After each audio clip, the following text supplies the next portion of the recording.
Head of Department, Political Science at Frobe College, and Director of Communications, National Commission for Democracy, Reverend Jibril Akabu. Let me bring the conversation now here. Gentlemen, we've listened to Alfred Peter Conte, the chair of the ITGC. We've listened to Honorable Abdul Kabo, the secretary of the ITGC. We've also listened to the chairman of the Political Parties Registration Commission. First off, Reverend Jibril Akabu, for democracy, what does this impasse in the APC present? Thank you so much. So many things. But let's make some efforts to put everything into perspective. We are looking at the issue of participation. And from what has been displayed, we have a serious challenge when it comes to doing that, because a key aspect of democracy is how we build consensus on issues. And the situation that is obtaining now, when it comes to the APC party, they've not been able to build consensus. And you might want to ask, but what actually happened? How did they get to this point? You see, when democracy is not anchored on the law, there are bound to be challenges. Now, everybody has the right, in the context of our democracy, to approach the courts and seek redress if you are not satisfied. Essentially, we are supposed to follow the due process of the law and get things done properly. But I am challenged by the fact that you don't expect otherwise when it comes to the decision of the courts. You see, the institution that I work for, we focus particularly on the Constitution. And I'm looking at the Constitution of Sierra Leone, looking at Section 35 in particular. It talks about the activities of political parties. And there is this aspect that I've been looking at. Which is? 35.4. It says, no political party shall have as a leader a person who is not qualified to be elected as a member of parliament. And if we go to 76.1a, just quickly, so that I lay some foundation or the premise for what I'm going to advance. 76.1a says, let's read the preamble.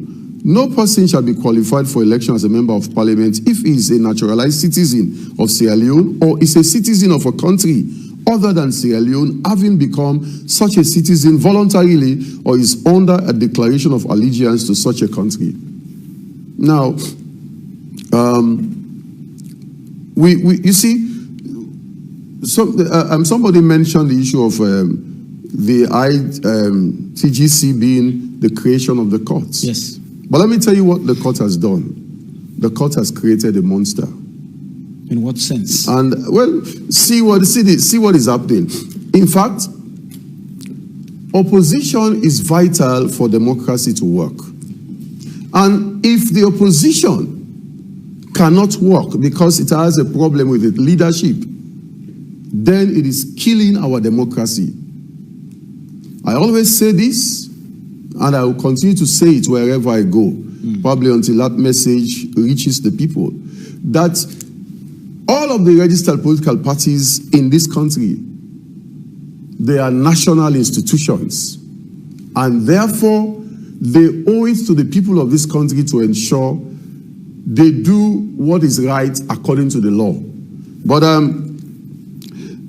taking the matter to courts that led to this decision, for me, that is not a problem, because we want to test our institutions to see if they are working. But the outcome of that engagement is where the problem is. The outcome of the courts, I mean the judgment.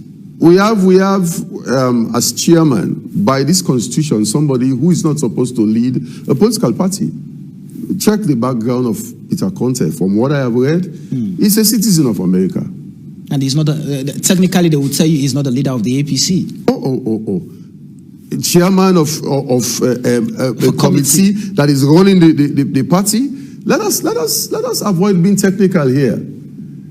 That is how we are destroying this country, because we don't want to be unpopular to call things by their names. But that is where we started getting it wrong. So you're saying, in essence, you're saying the courts violates the Constitution of Sierra Leone. That is what I just read to you, and that is the problem. And you cannot correct a problem along the way. The moment you started it, you started on the wrong footing. It begins to spiral out of control. Now see what is happening. A committee put together based supposedly on consensus. Now everybody is refusing to work. I am the boss. I am in charge. This person is saying this, everything should come for me. This other person is saying everything should come for me. And who are the victims here? The people of this country, who are looking forward to a formidable opposition to ensure that the ruling government is put on its toes based on what political parties are supposed to do. But look at what has happened. For almost 5 years, we've not seen anything sober or serious coming from the opposition, because they are fighting, and it's almost like fighting to the death. You see, I listened to what the chairman said, the interim Peter Conte. The choice of word that the people that were defeated, for me, that choice, that word, is most inappropriate in the country. If you are part of a family, you only went to court to ensure that the court will give redress on a particular matter. You should work to hold your party together if your motives are right. But to talk about, in other words, you are saying, you already from the onset, you are saying the party is divided and therefore we cannot do anything formidable. Elections are approaching. But that is what Alfred said, Reverend. Alfred clearly stated that in the party, there are those who belong to the Some People's Congress, and for him and his own people, they belong to the All People's Congress. Fine with the rhetorics. But I think, for me, I see leadership as very vital to bring people together. If you took the party to court on account of the things that are going wrong, make every effort to correct those wrongs and ensure you work with all of the because the moment you went to court, what you've done is to establish factions within the party to say, I am opposed to what you are standing for. And you don't expect those that you're opposed to, in fact, by his words, those that you've defeated, to just allow you to enjoy your victory. They are going to do everything to throw spanner into your works. So what do? If you are working in the interest of this very party, your role should be that of a unifier. Are you saying Alfred is a problem? Well, the way they've conducted themselves, inclusive of Alfred himself, that is where we have a serious challenge. And that is why APC is as it is. Okay. But we must not forget that it's a national institution, and when they continue down this road, down this path, it is affecting the way our democracy should work. Let me bring in Dr. Bangura. Dr. Bangura, I mean, going back to the 2018 elections, you have these set of people who had who held on to the opinion that the party was destroyed from that, from 2017, when the decision to select Dr. Samora Kamara as the party's flag bearer for the 2018 elections. And those people carried on. At some point, we saw some form of reconciliation and some form of apology coming out from the leadership of the APC agreeing, setting up a committee to review the constitution in their quest to democratize the APC. But what we've not seen, even now with the formation of the ITGC, is that oneness in the APC. So the secretary would issue a press statement. The chairman would come out again with another statement on the same issue, but different opinions, different perspectives. To the point now, the chairman is saying, wait a minute, in fact, we've removed the secretary. The secretary was part of a press conference. He read the press statement. They've given an ultimatum to the chairman to resign because he's not fit for purpose. They've accused the chairman of corruption and misappropriation. They said, the chairman himself has said when I engaged him, that the biggest spender right now in the APC is Chief Alhaji Samuel Samsumana, who has been bailing the party out of its financial crisis. So the other guys are saying, wait, I think you're running a very sweet game here, that you're just paving the way for Chief Alhaji Samuel Samsumana. I mean, with all of these crises in the APC, where do you see the APC standing at this point? Samuel Wise, where I see APC standing is on a chaotic ground. You know, the very first thing that we should note here is APC had its problems since 2017 and 2018, starting from this clause of selection and election of the flag bearer.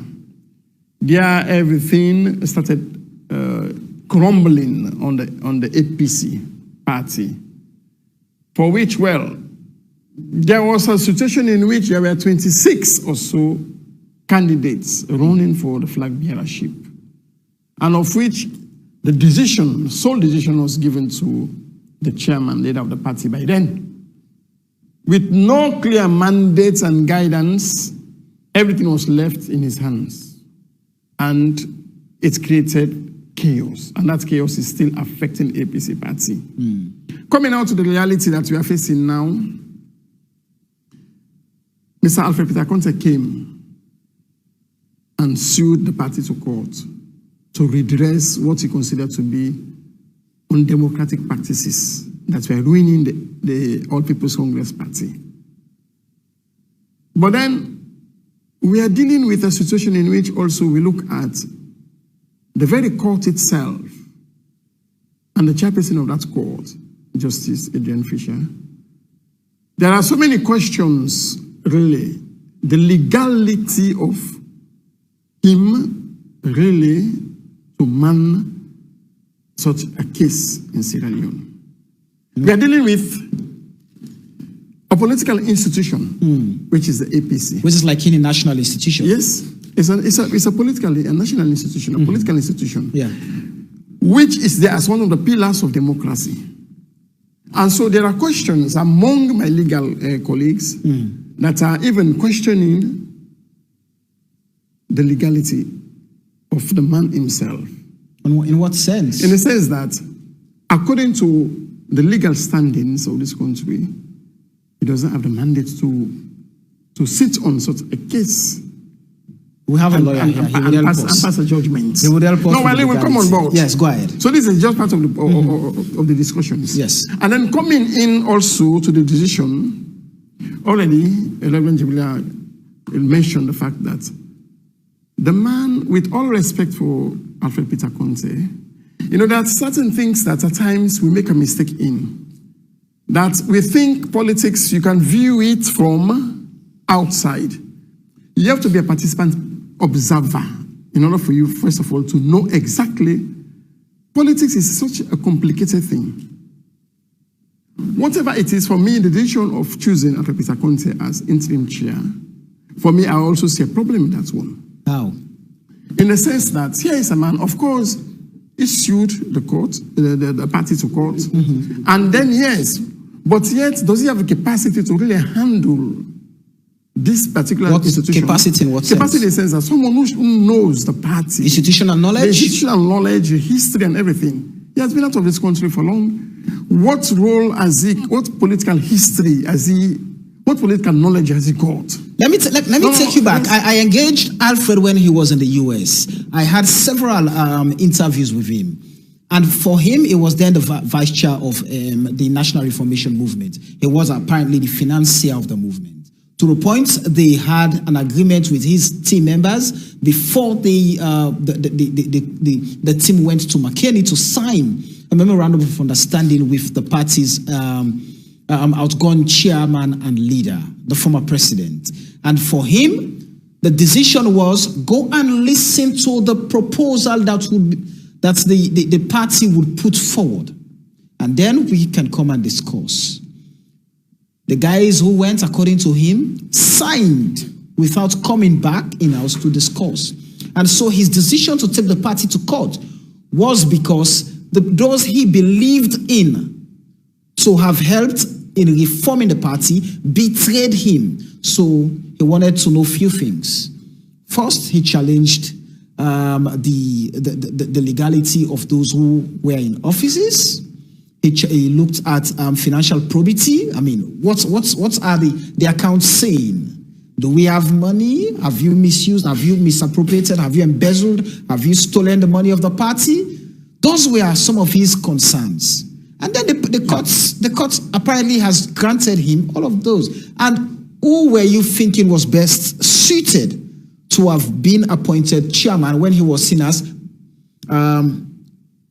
like a situation where you put yourself, it's just me against the rest of the team?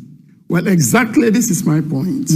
This is his position. And that is, for me, it is not a reconciling position that he's taking. Because even the way that we have listened to him speak when you interviewed him, it is not portrayed as a reconciler of the party, but rather it's like me against them situation. And that he considered others defeated, the conquered ones. And so he is the victor. So therefore, that is why for me, in the first case, this is wherein I blame the court. I speak here. I blame the court that the court has not done proper verdict and decision. Then listen to the lawyer of the PPRC when he spoke. He spoke clearly and to the point that here we are dealing with a situation in which, for them, in fact, they don't know him, so to speak, because he doesn't have the legal standing according to their own directives from PPRC. In a sense that it's just. But the court has the power to do so. Yes, he didn't deny that either. So he's only working with the committee because the committee is a creation of the court. Yes. And the court has the power to make laws, interpret those very laws at the same time. Yeah, they interpret the laws, but they can also interpret them wrongly. This is where. Are you saying that this was the case? In this case, they have not interpreted. Okay. What they have done is they have passed a verdict. And for me, this verdict is, for me, I don't look for a particular person to have headed this interim committee. But what I look for is the qualities of a person. The person who has thorough knowledge of the party itself, who has been in the party for many years, and who has served in leadership position in the party. If you were to recommend who that person has been? I don't want to name names here. But I want to give the criteria of which it would have been in the interest of this nation. And I really want to say that we are joking with the democracy of this nation. Who are the we? We, all of us involved. The court, the PPRC, the ECSL, and we shall come to all of that. The problem is we are to develop a democratic culture, and by which the parties, being a political institution, they have their mandate and their right to exist, because they are representing a bulk of the nation with their particular interests. And so if there is any decision that is contrary to these political institutions, we are really eroding the democracy of this culture. So you're saying Alfred is not fit for purpose, but the court is supporting him, PPRC is supporting him. So all of these, strong institutions are supporting a man who is inexperienced, in your words, who is not capacitated, well-placed to lead the APC? Is that what you're saying? I'm talking out of the decisions that he's taking. I'm not making a judgment out of him. Right. But I'm making a judgment of the decisions and the statements he's making. And for me, those statements are not actually statements that aim at reconciling the party and bringing to democracy, as he said, democratizing the party. Does experience come with me, for example, spending, say, 2 decades at AYV or 3 decades, and somebody who's just coming in with some amount of experience in management and all of that, still being the GM of AYV, would you question his capacity? Would you question his experience? Is that what you're putting here? Samuel Wise, experience matters in everything, especially in political leadership. More than in every other place in political leadership. If you lack the experience, you will take the wrong decisions. And for me, with all respect for Alfred Peter Conte, he is a nice gentleman. But for me, he should have also learned to listen to the others and not just pass things and then take decisions of sacking somebody and then, no. For me, if really we want to move the APC party, and it's not about APC party, but it's about democracy of this nation. The entire young generation or youth league of the APC then agreed at some point that the problem, or one of the major problems in the APC, was that you have a set of politicians who had thought the party was theirs, and so they were doing everything their way, and so there was need for reforms, which necessitated the 2022 APC constitution. So if that agreement was there from amongst the young people, why blame Peter Conte now because of his experience, when Peter Conte was seen as one who championed the path to redemption? I don't think actually, Samuel Wise, you are saying that he championed. Okay. What we can say is it brought to light, and it is a brave and courageous decision actually to take the party to court. And I think we support him for that. It is part of our democratic rights to bring the party to court when the party is not doing exactly what it's supposed to do. However, for me, my question is that maybe the steps he's taking are not paths to reconciliation. He should have taken another dimension, another direction by which to listen to all others and not take decisions that are arbitrary. Like there was another case that I heard of barricading and closing the party office and other things. No, it doesn't call for. Whatever it is, consensus is needed. And this is what democracy is. So as you talk about consensus, Thomas Dixon, let me bring you in. As Dr. Bangura talked about consensus, let's look at the recent letter written to the police by Alfred, urging or asking the police that they should not allow any APC meetings anywhere, not just even at the headquarters, but anywhere. That was what he told me, that they do not allow, because that would be a threat to the security of the state. Looking at how things have unfolded in the APC, do you see Alfred as the problem, or those who he was fighting against to leave their offices and just bring democracy to the APC? Who is the problem, and where does the problem lie? I believe, first of all, that on a cautionary note, we should be very careful questioning the judgment of the court and the legality of the judge. And the lawyer is here. If anybody feels peeved with regards the judgment of the court, there are processes you should follow. And we can discuss the judgment itself, but there are certain things that should have been done that should have not, that was not done. In answering your question, we have to unpack the APC. We have to look at Doc tried to give us a context. The APC before 2018. And in analyzing the APC before 2018, you have to look at the political culture of the APC, which was based on some form of a communist ideology, a selection process. The APC had about 2 or 3 conventions before the 2018 convention. They even had extraordinary Congress, wherein the decision to expel the former vice president from the party was ratified. Before that, the APC had a convention where they should have elected leaders of the APC. And it ended up in selection after the leaders' campaign. That is where you had the likes of Alhaji Musa Taole as organizing secretary, and other people we are told not to contest, their time will come. When you stifle competition in the political party, democracy in the political party to reach to a point where it will explode. And this is the explosion we are seeing in the APC.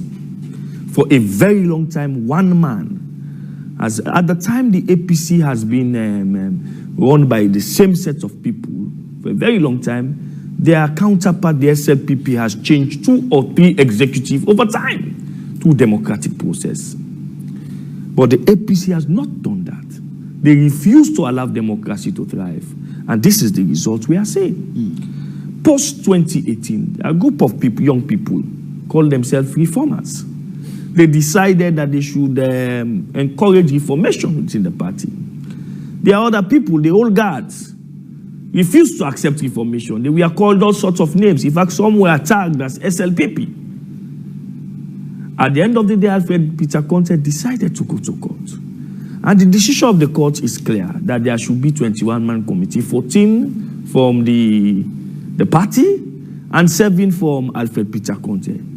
And that the chairman must come from Alfred Peter Conte. The court did not say Alfred Peter Conte should be the chairman. The chairman should come from Alfred Peter Conte's side, faction. There are a lot of people who are experienced as Doc. Say you have Honorable Ibrahim Bundu in Alfred Peter Conte's faction. Experienced people are there. I think they should have discussed that and allowed the experienced people to be the chairman of the party. Instead of us now telling us that the court did not tell Peter Conte not that to be the chairman, we said to come from the faction, because the lawyers have lawyers have what they call in equity. Who comes for equity must come with clean hands. Alfred Peter Conte is the one who took the matter to court, and he won the matter. So as a result of that, he enjoyed the judgment of the court. So what lawyers say, the fruit of the judgment. But let us come into your question as Alfred Peter Conte. Just quickly, just quickly. Is experience really a problem there? Because like you're saying, if Alfred is surrounded by experienced politicians, some of whom have sat in the NAC of the party, and they are still down, does Alfred not consult with them before making decisions? I think we must be honest here. I don't think experience is much of a problem in the interim committee. What is a problem is interest. Varied interest in the party. We are all aware, it's an open knowledge now that Alfred Peter Conte is being backed by the former vice president, Sam Sumana. An allegation he denied. Well, he will deny that, but we all know, we've seen Sam Sumana supporting the party under Alfred Peter Conte's committee. And we all know that Abdul Kagbo is supporting Samura Kamara. There's a fact. He has not put that out. Well, they have not put that out, but the way they are discussing, we are talking about choice of words. In their discussions, you will know which faction their interest. So these are all the things that are at play. But we must also factor out the dishonesty on the part of Alfred. We should not be afraid to factor out the dishonesty on the part of Alfred. Alfred came in the guise as a Democrat, that he wants democracy in the party, that he wants the party to be open, to be transparent. If you want democracy in a party, and you have a 21-man committee, the reason why you have a odd number is for simple majority at the end of the day.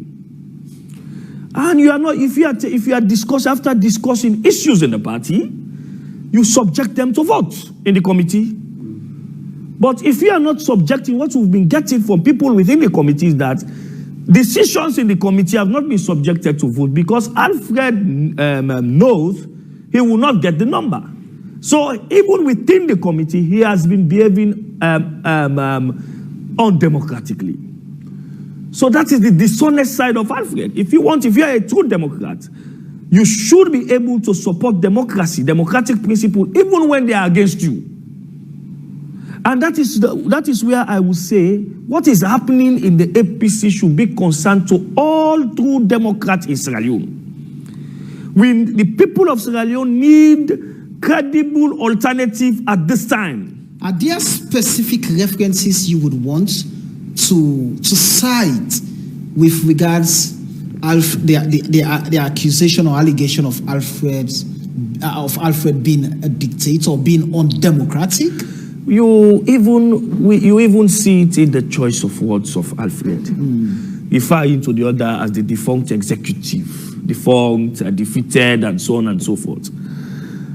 For me, division in political party should not be. I would not refer to division in political party as division. We want to see diversity in political parties. There should be diverse group in the Republican now in the United States of America. You have a group called the Mega Republican. They are accepted. They have their own views. Political parties should begin in the SLPP.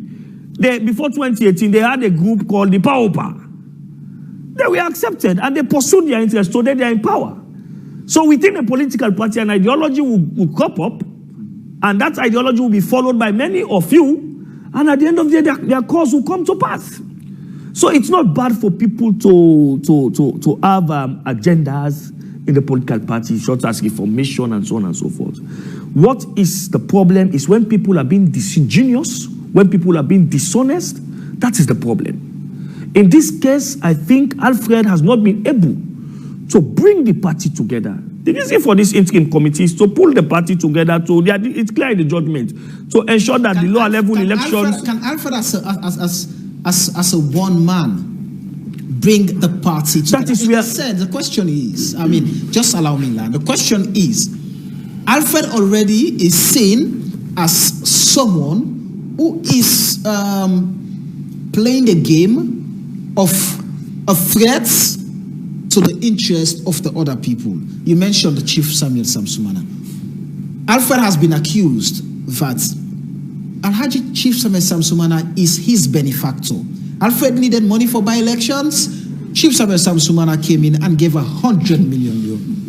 Alfred needed money for sensitization on the voter registration. Chief Alhaji Samuel Samsumana came in and gave 80 million loan. All the other politicians, all the other big names, some would come with 25 million, 30 million. So I don't think it should be a money game. It should not be a money game. It's not a gambling. You don't transform the APC to a gambling institution, to a betting company. It's a political party. If somebody is coming with money, it is good for the functionality of the party. The party cannot run without money. It is good for the functionality of the party, but that should not be the reason to say I am going to favor one as against other.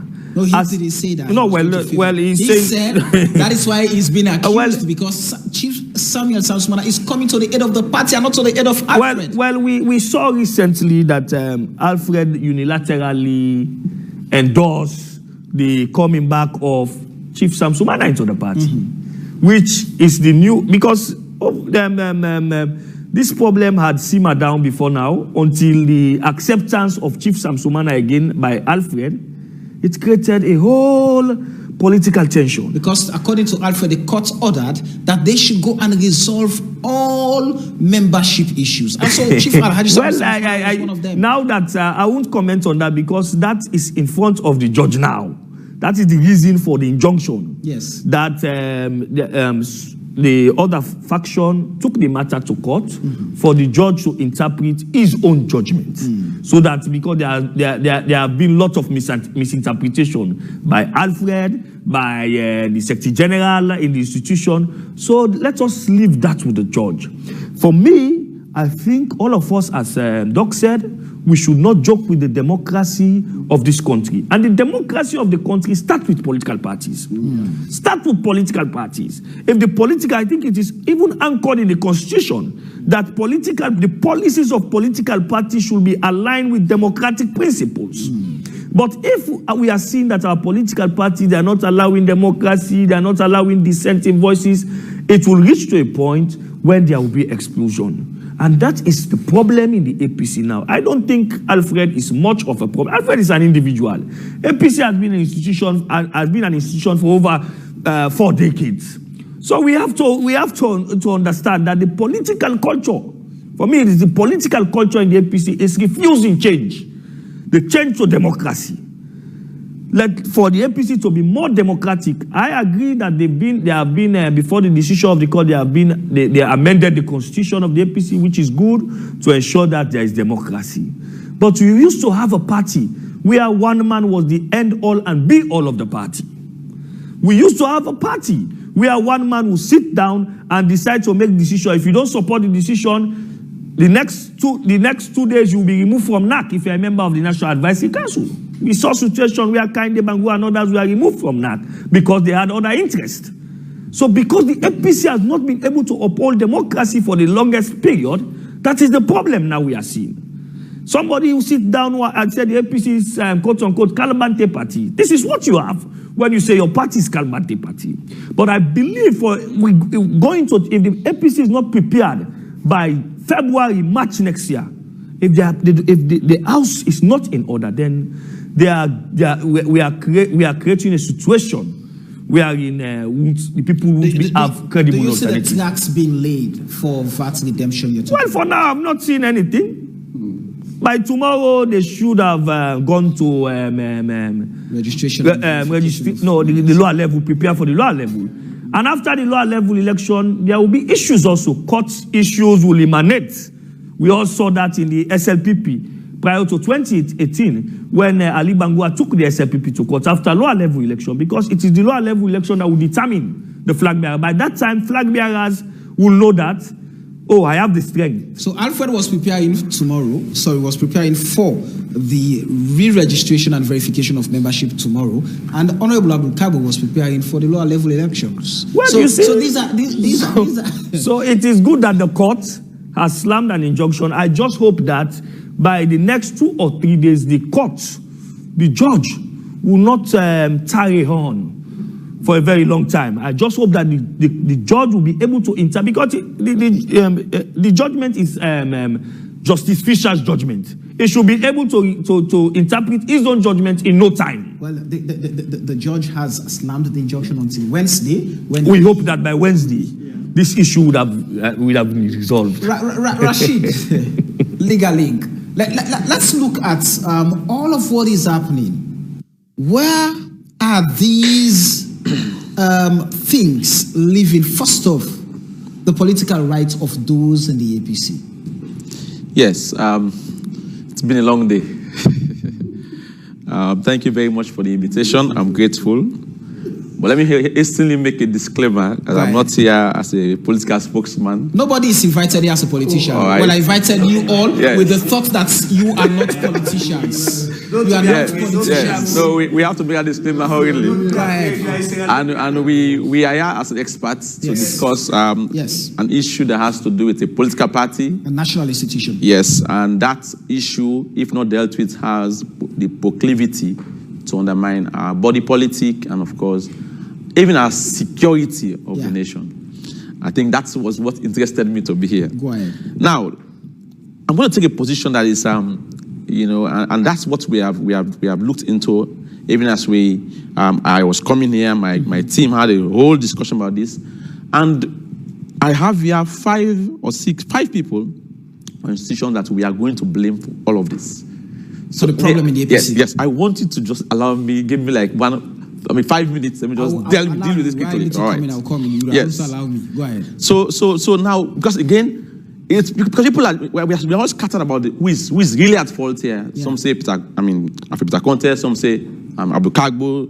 Some PPRC. But we have laid out clearly what we're seeing here and who we should call out on this issue. Go ahead. And then they should really take the lead in reforming and ensuring that this thing is nipped to the bud.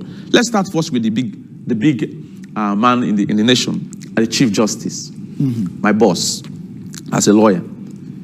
First, we're calling on him out on this issue because when a matter of such nature is before a judicial system to which he is the head, and knowing fully well the implications on the security of the nation, on the time of the elections and all of that, he ought to supervise and ensure speed in adjudicating same.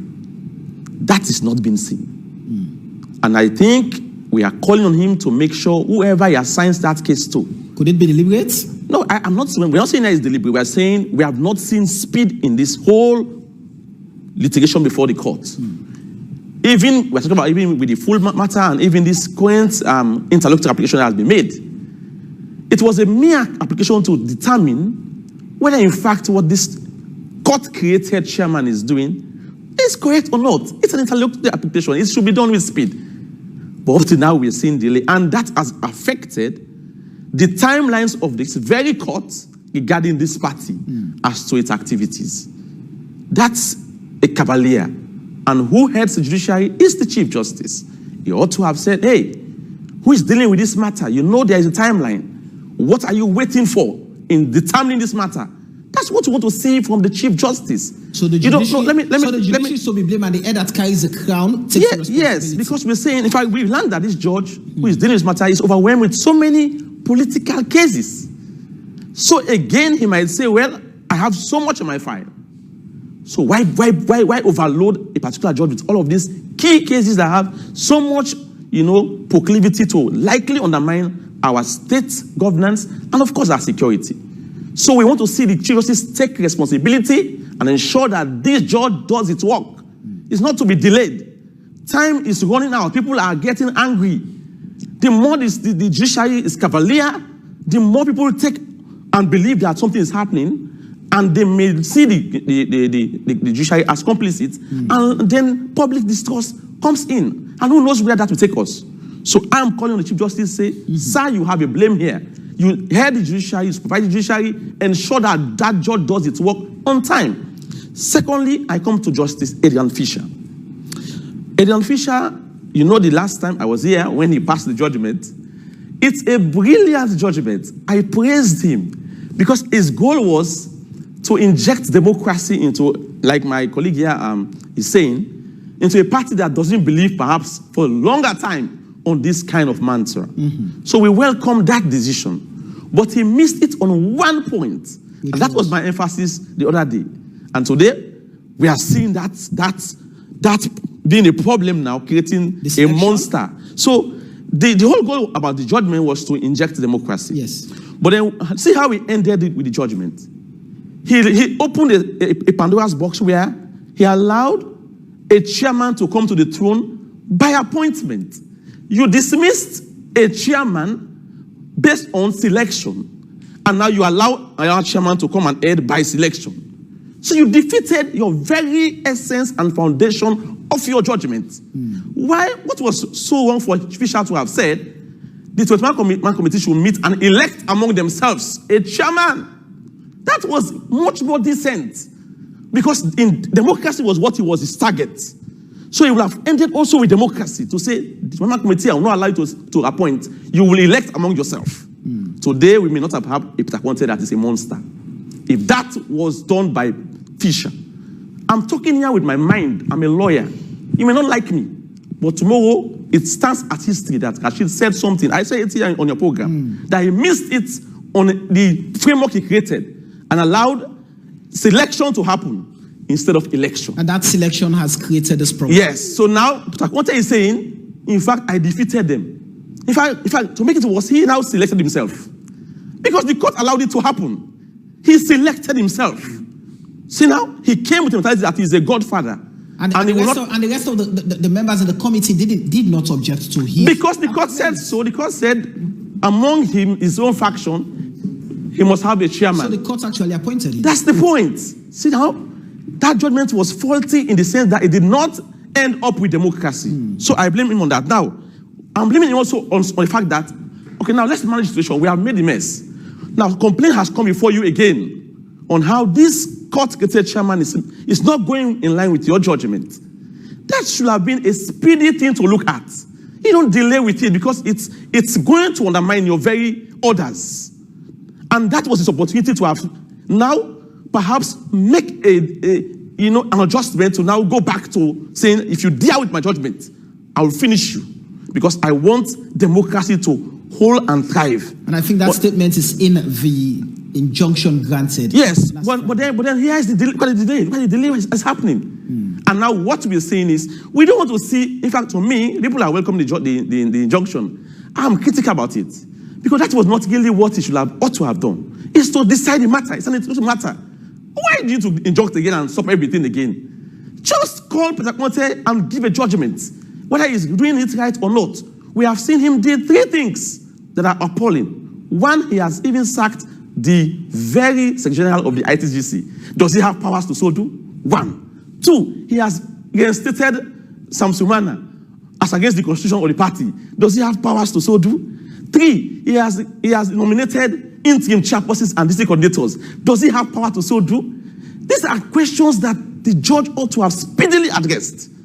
Because he is becoming a monster. He created that monster. And he should have the courage to deal with the monster he has created. Whether, in fact, what he is doing is in line with the judgment he is giving or not. That delay we are seeing, and that cavalier is not good for our body politic. And that's why people are blaming the judiciary. Because Fisher should be tough on this. It's an opportunity for him to now say, I'm not a party to this, and I'm going to hold him to account for what he has done. Because that's not the motive of this judgment. It's to pretend over this 25 committee and ensure that APC gets to a smooth sail at the end of the day. That is the blame I have for him. Let's go to Peter Komon-Tok quickly. Why am I blaming him here? He has come for democracy. My colleagues have said that I'm not going to belabor the points. That was his goal. Now you have the opportunity to now show democracy. But here is his first statement, that he's seen them as the defeated ones, creating a very, unfriendly environment.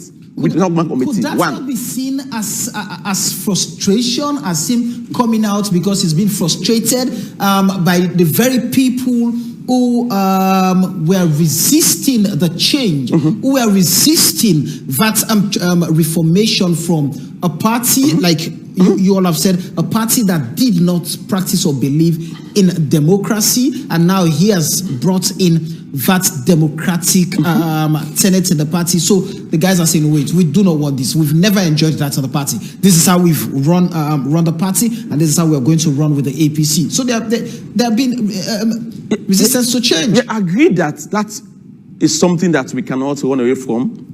There must have been some faction also not happy with all of this. But he has a mandate here. Remember, there is a judgment roadmap, okay, leading to the convention. So Peter Komon-Tok has nothing much to do other than ensuring that that roadmap set by the judge is adhered to. Now, but look at him bringing new things into the whole ball game. All right? And these things have implications. How can you sack a Secretary General, all right, created also by the court in a way? Because remember, he gave them a 14-man team to now choose from parliamentary and the like. So does he have power to do that? How do you appoint interim coordinator and all of these things? So he is going beyond his powers, and that has to be checked by the court. Now let's go to Abdul Kagbo. Just quickly before we go to Honorable Abdul Kagbo. On Alfred Peter Conte, just before we move over to Honorable Abdul Kagbo. On Alfred Peter Conte, at some point I engaged him and I asked him a question about whether or not he's interested in the chairmanship of the party. He did not deny. No, confirm. It was just looking at when the time is right. Yes. So these are all the things, and I think we will not blame him much, but we will blame the court, because if we had been an elected chairman, perhaps all of this would not have happened. Now let's go to Kagbo's faction. Now I am blaming them also, and my organization is blaming them also, because you see, Peter Komon-Tok has the powers at the moment. You don't want to joke with that. He is the chairman of the ITGC.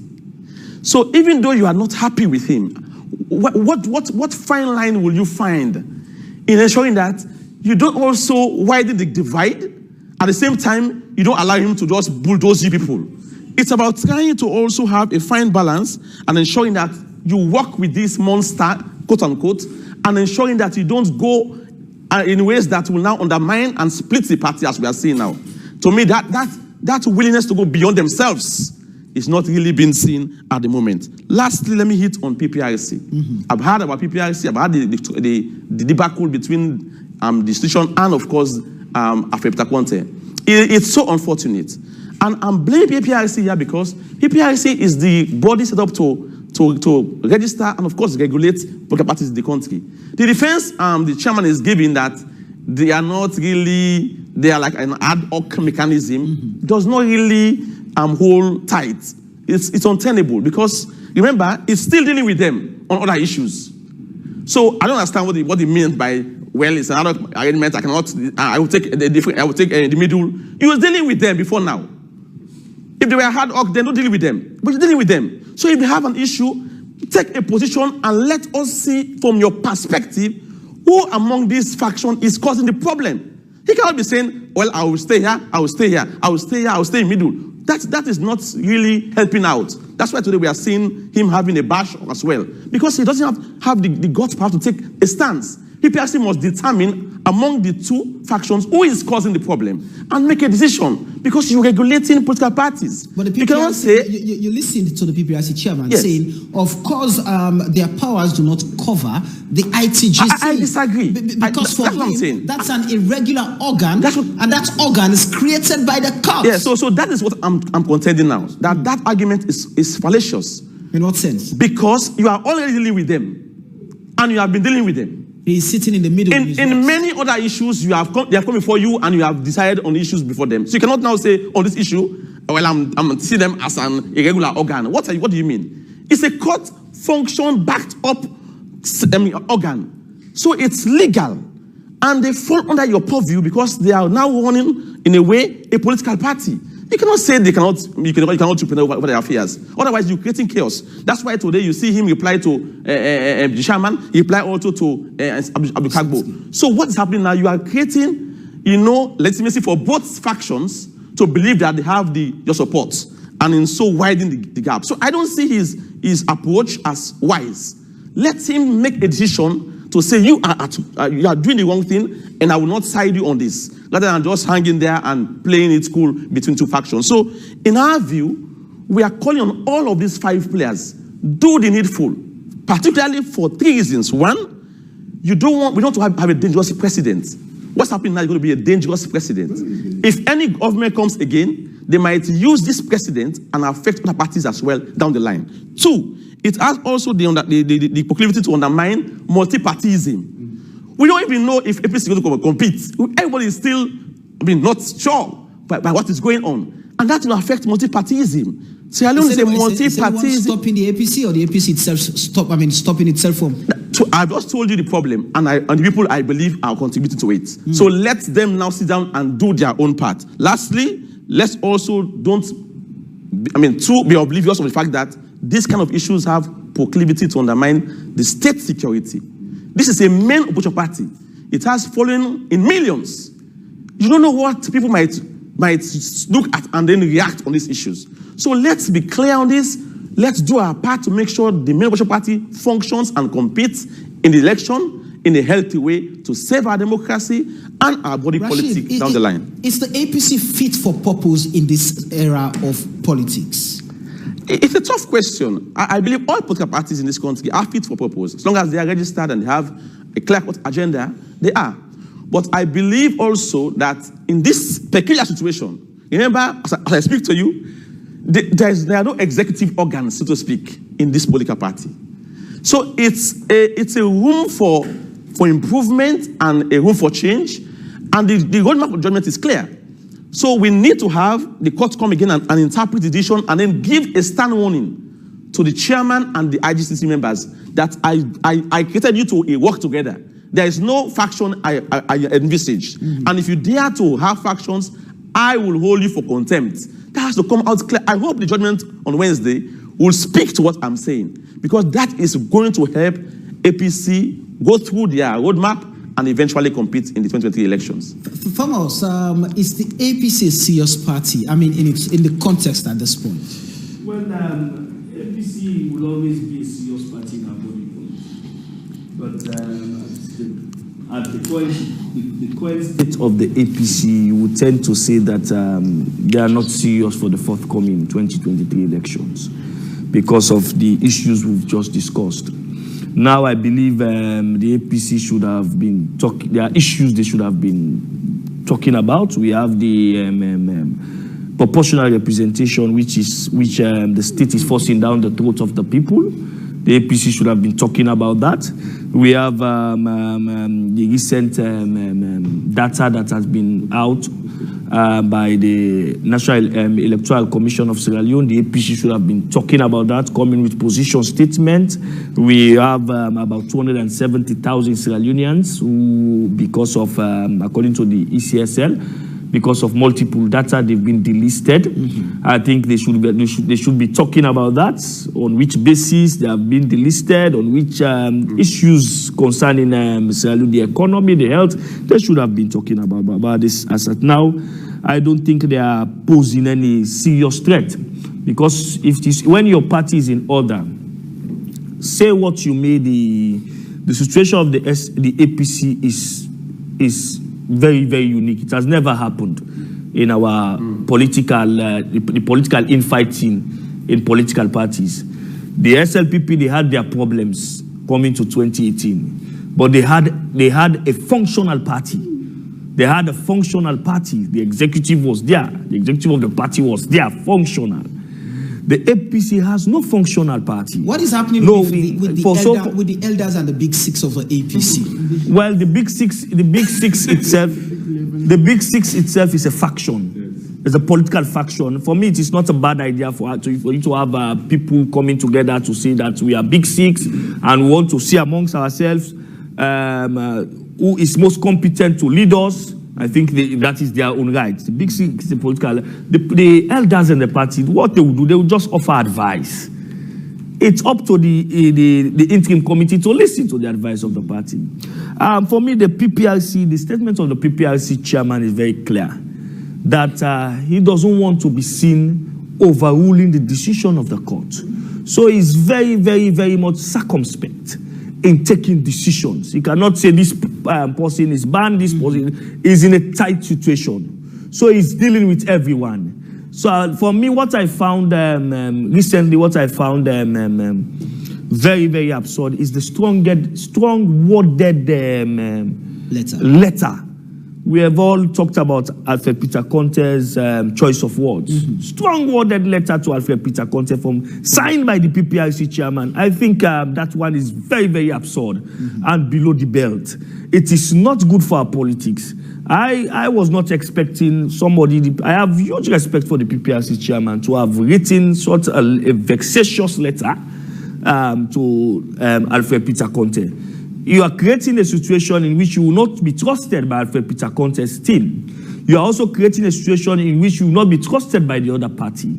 So I think that letter should not have come from the people. We've seen fights in political parties, but the PPRC chairman before now, Justice Tola Thompson, Justice Hamilton, they've been very, very, very careful in coming out and even making statements on these issues. Coming out to make statements, I think, is bold, but you have to be very careful what to say and what not to say, because you are a buffer in a situation of war, in vis-a-vis the situation in the APC. So I think we are the APC. Is this a fight between Chief Alhaji Samuel Samsumana versus Dr. Samuel Matthew Wilson Kamara, using the phases of Alfred Peter Conte? For me, I would say it's a proxy war. These guys are used as proxy. That's the bigger fight. Alfred Peter Conte is a proxy.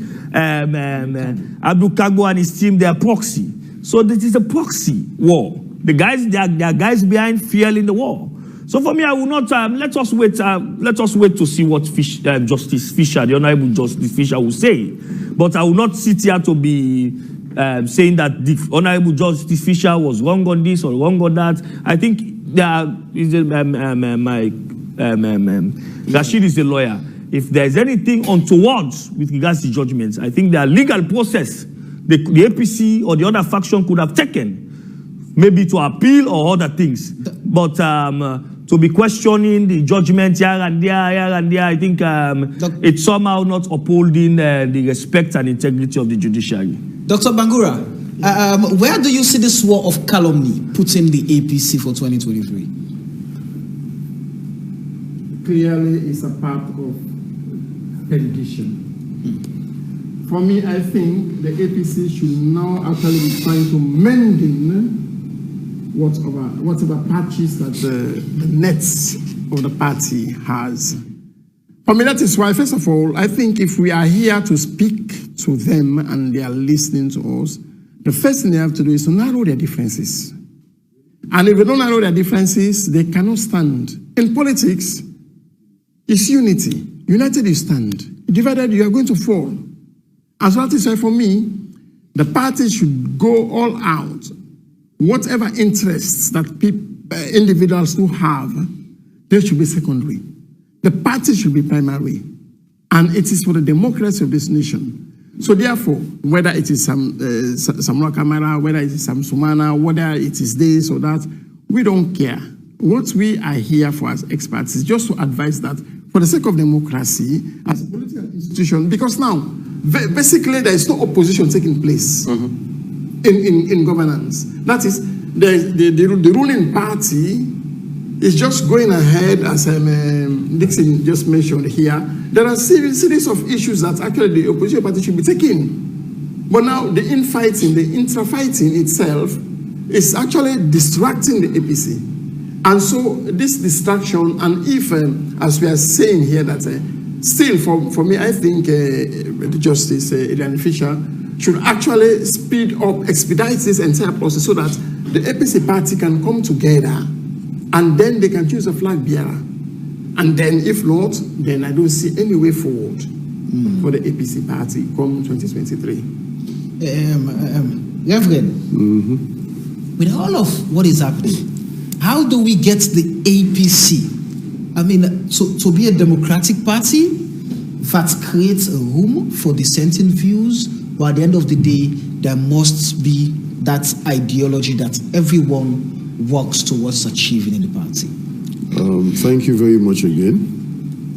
I could recall around 2017, 2018, I had a television discussion, and on that panel I was there with, what's his name? Something Jallo.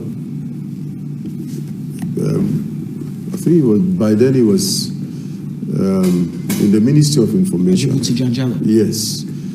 I said to him, if you refuse to fix your problems in this party, you are going to face a situation that will spiral out of control. And what he said to me, Reverend, how do we fix something that is not broken?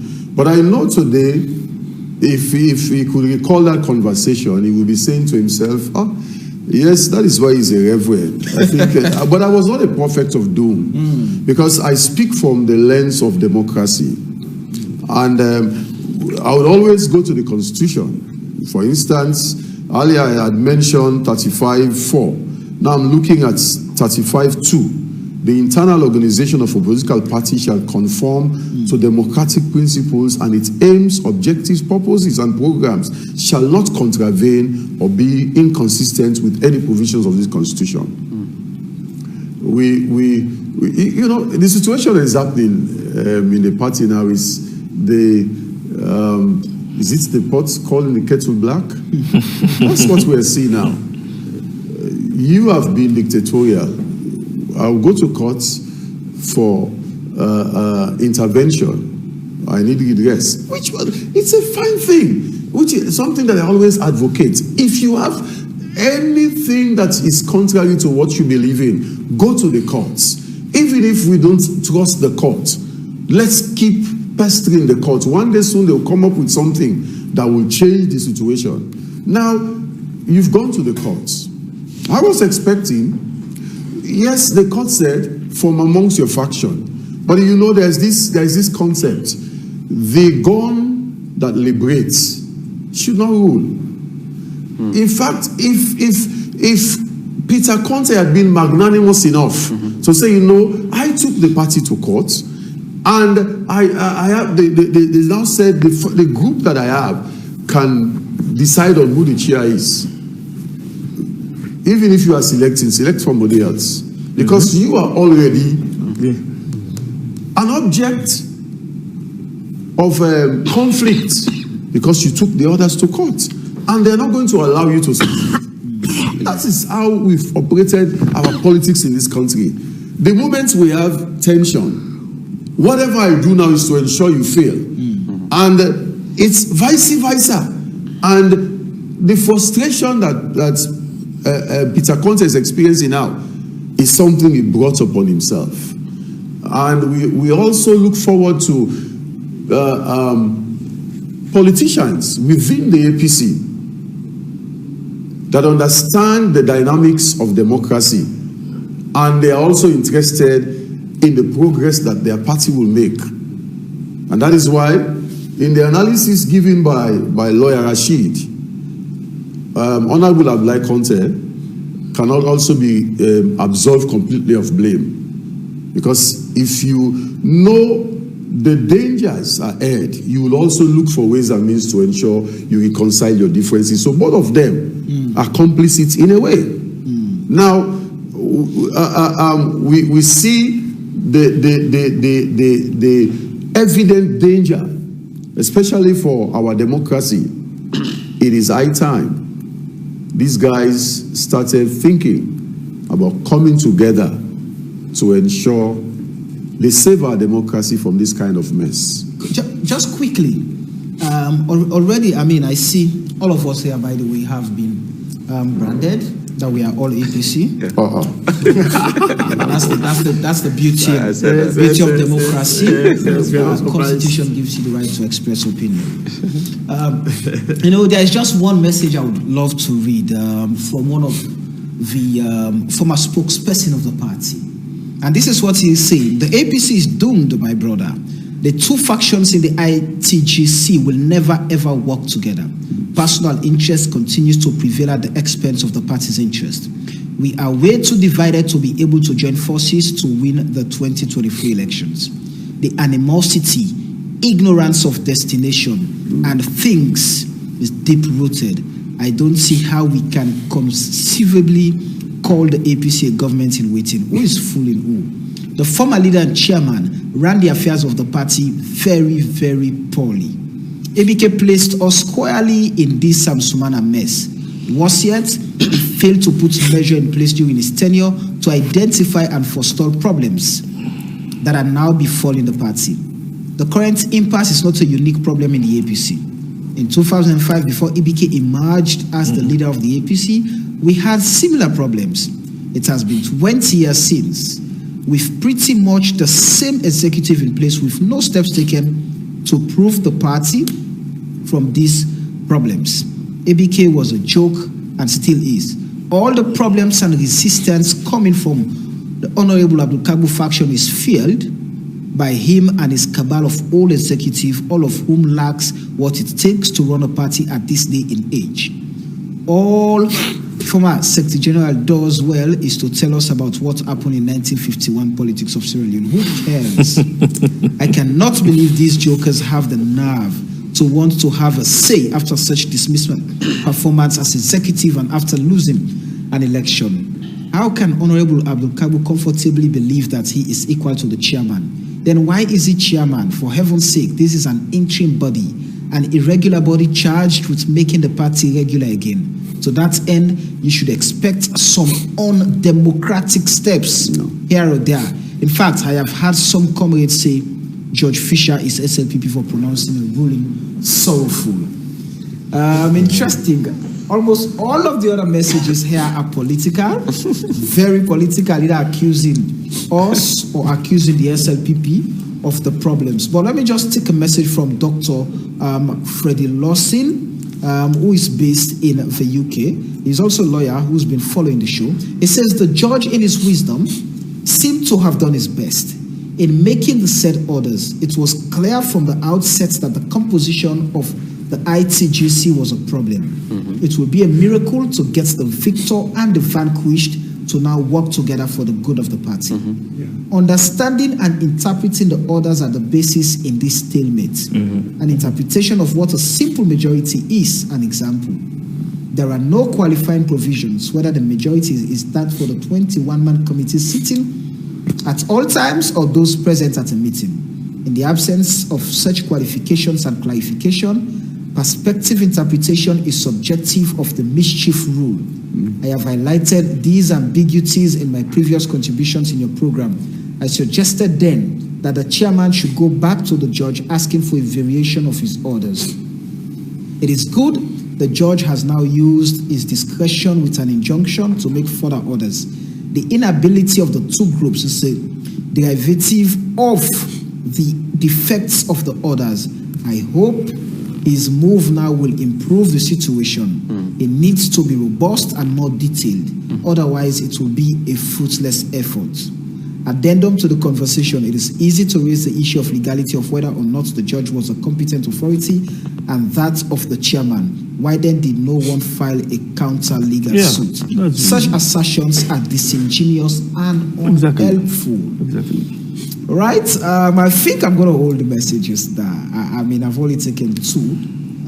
That's clearly, spoke to what we're discussing without tagging us here. So, gentlemen, we have to round off the conversation. Rashid, I'm going to start off with you. Okay. What would you consider the strategies now to be deployed by the APC if they can, if they should be considered as a party or as a force to contest against the SLPP in 2023? Yes, so I'm going to your question quickly, but I think I will adopt the views to that extent of the legal person that sent those texts on the judgment. So, by the way, Dixon, let's be clear. We, as experts, can analyze judgments of the court. All right, it's within our purview. And as lawyers, also, it's good practice in South Africa. When judgments are out, lawyers critique them. Not necessarily appealing against them, but they have a debate in class. You can even discuss it and have groups. So it's good because if just are aware that we can critique their judgments, it can also help in a way for them to go deep down and get good judgment because they know, the public can also have a critique on them. All right, but nothing stops anybody from appealing against their decisions if you think it's erroneous. So what we are doing here basically is just a critique of perhaps the loopholes in our assessment of Justice Adrian Fisher. Like he had said, lack of details also in terms of fleshing out all these things. So he has an opportunity. So Justice Fisher has an opportunity now in this judgment. I hope so. This judgment will be detailed now to now get everyone back on track, to now commit to the roadmap he has set for APC and getting their leadership up to their convention. It's a roadmap he set out. So there are hiccups along the line. What can he do now to open up and be clear and then have, again, this committee on track? But again, much more. So apart from what he will be doing on Wednesday, much more the committee will have to come together. Unity is the way forward. There is no, that's why I blame Abdul Conte's faction as well. Abu Kabo. Yeah, Abu Kabo, sorry. Because to me, it's fire cannot put off fire. Insult, just add insult to injury. So how do we have a compromise with this monster that we have as chairman? Just quickly, is Alfred really the problem? Unity? Or is it that the other side, it's looking at Alfred, where have you been? We've been here all along. This is what we've given our lives to. We've always been around. You're just coming in and you're the leader. Is that not the crisis? Yeah, but then what makes their case a little bit stronger than Alfred is the fact that they seem to be following the roadmap of the judge. Unlike Alfred Peter Conte, who we've seen now, doing things that perhaps are not even on the roadmap. See now? That is why perhaps people are... Is that so? Yes, I will give it to you. Honorable Abdul Kabo summoned meetings, and in those meetings, Alfred said, he's inviting the 2018 presidential candidates, one of the flag bearers, Dr. Samura Kamara. Honorable Abdul Kabo is saying, Alfred is calling meetings, and he said he's inviting flag bearers, but he has never invited Samura Kamara. Instead, he's inviting the others, including Sam Sumana. Yes, so here is what is key in all of what's happening. So we call for unity for all of them. But then you see, the chairman has a roadmap given to him as he superintends over this 21 committee. So your duty is to ensure that roadmap is followed. It's a court judgment. That's why, in fact, the application before the court is on contempt. That, in fact, he has not been following the roadmap as laid out by the judge, towards the APC. So my concluding remarks will be, unity is the way out. They need to come together, and then we hope that the judge will speed this judgment on Wednesday and will be more clearer, so that at the very least, they all know what to do going forward as they superintend. Yes. Yeah, I think Dr. Lawson talked as a lawyer. He said that nothing prevents the party, instead of us casting blame on the judge, nothing prevents the parties from filing counter motion. And that summed it all up for this judgment to be set aside and so on and so forth. And on the issue of political party unity, I think there should be political party unity, but there should also be diversity within the political parties. If we are talking about democracy, those in the political party must be able to bend backward over to accept dissenting voices. What has been hindering political democracy in this part of the world is because people, look at us discussing issues, people are just branding us. Branding us. Well, I'm used to branding. I've been branded as SLPP before. I'm now being branded as APC. In fact, a senior colleague called me yesterday and told me that somebody said that you are an unrepentant APC. I said, okay, good. I said, good. When APC was in power, I was branded as an unrepentant SLPP. So for me, I think the APC should be very, very serious. We have about 6 months or so to June, 7 months to June 2023 elections. If they are not able to put their house in order by February, they are denying the people of this country the chance of a credible alternative. All right. Dr. Bangura? Yeah, my concern has always been the issue of there is no opposition, formidable opposition taking place. This is the concern. And for a democracy, for it to thrive, actually there should be a formidable opposition. And the strongest opposition but there's party... NGC. Yeah, but that's what I'm saying. The strongest opposition party which can actually make noise and then seek wherever things are not going right is stifling itself. And so therefore that is why for me, the members of the All People's Congress should actually do an introspection and narrow their differences. And whatever self or personal interest that people do have, whether for themselves or for their party, their own quote-unquote flag bearers that they have in mind, I think the interest of the party should be the surmounting desire for everything. And so with that in mind, they should be ready. And it is a game of compromise. In politics, there are times when you don't get all what you want, but what you bargain for. And when you think about the bigger picture, and what they are losing as a party that is being in opposition, and if they continue to be like this, they are bound to be in perpetual opposition.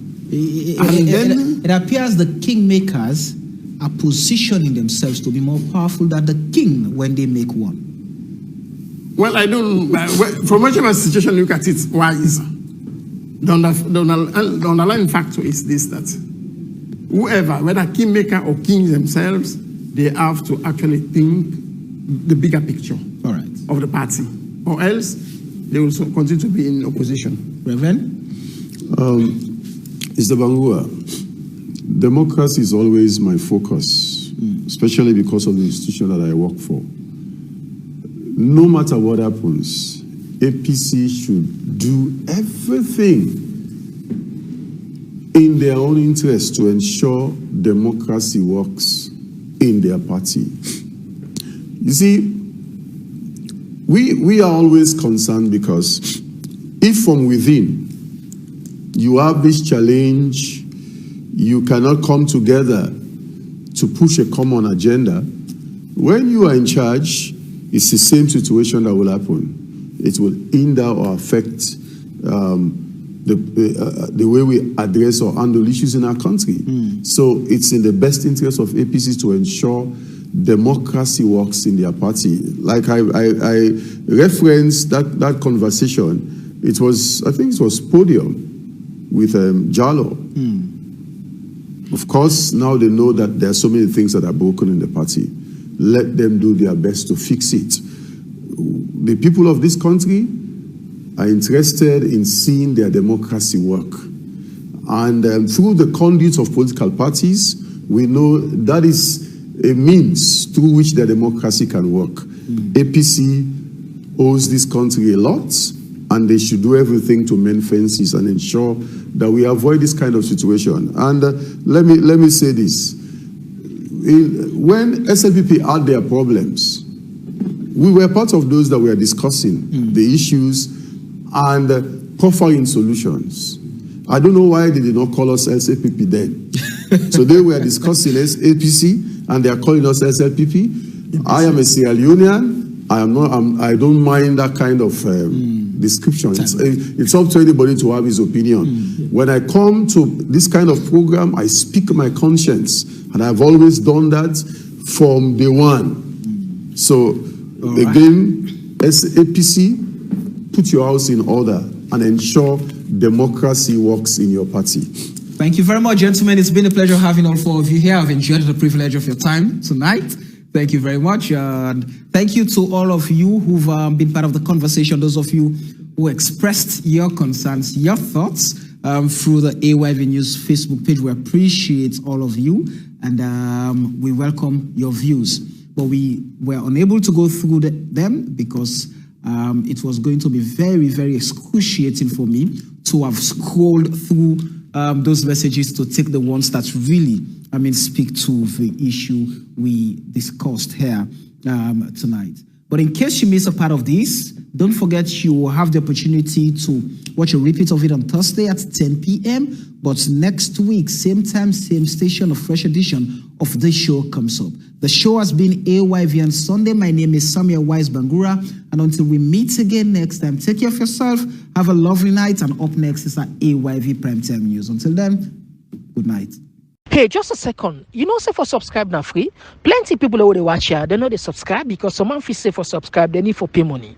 If you not be known for no now say for subscribe now free. But why for subscribe? If for subscribe for three main reasons. Number one, you go be the first person we go know whenever we come on live. Number two, you go be the first person we go know whenever we upload new video. And number three, you go be the first person for comments, like or share. And the last one for support we, so we go bring kind of content here regularly to you. So you see how it beneficial to you. So if you don't subscribe it, what you do it? I for subscribe to TPP Leo now.